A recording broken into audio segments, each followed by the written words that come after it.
Welcome back to the Sticker channel. Today's short video is going to be about soil temperatures and herbicide spray and the cold snap that we just had.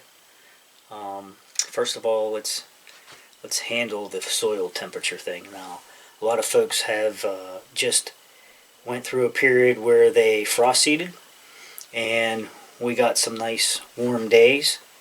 And some folks are being impatient and wondering when they're going to see some of that clover pop. Well, the soil temperature needs to be somewhere between 55 and 60 degrees or thereabouts, give or take, before that seed is going to germinate. So just be patient, hang in there. This is not air temperature, this is soil temperature. So don't fret over that. Wait for that to happen. If you need to know it so badly, take a meat thermometer or some kind of plunge in the dirt type of reading and go at least 2 inches deep and see what your soil temperature is. That'll tell you whether or not you should be seeing germination. If you are between 55 and 60 and not seeing germination, maybe you did something wrong. Maybe you buried seed too deep or something, or maybe it's washed off with the rain. Go from there. Okay. Now the other thing was the soil temperature and spraying herbicides. People in the southern regions are already talking about spraying their plots because they have weeds. So what I want to say about that is also the soil temperature is a factor in that. The weeds and the clover and things that you want to spray need to be actively growing. So that being said, it's going to be also around the 55-60 degree soil temperature mark. So when the things are growing actively and the temperature is not going to dip below like a 50 degree,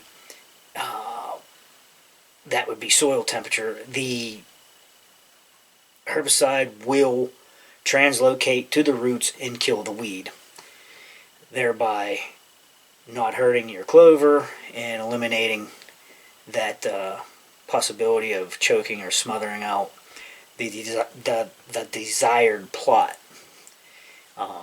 So don't fret about that either.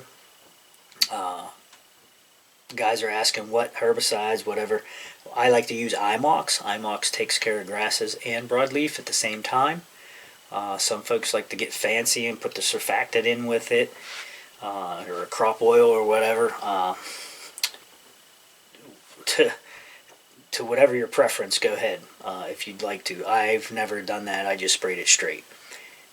I use approximately 8 ounces to really smoke it, and to a 15 gallons of water in my sprayer. So there's a little tip for you there. The other thing was the cold snap. The cold snap we had. Everybody that just frost seeded wanted to know, hey, now we're getting snow. Are these young seedlings going to die? Well, we had that nice weather. The ground temperature is well above freezing. So I'm going to say you're in pretty good shape. Now, had we had a cold snap in the 20s for days, then I would say there's a chance for some damage. But when you only have a couple hours of that frost and then it warms right back up above freezing, or if the ground's moist and not able to freeze solid, like I said, you had already had germination. That meant that your soil was above 50 degrees already. So that helps a lot. That helps protect those young roots. So I'm going to say you're not going to be in any danger there either. So just be patient. It'll be on its way here in a couple weeks. Spring has just about sprung. So hang in there. We'll see you guys.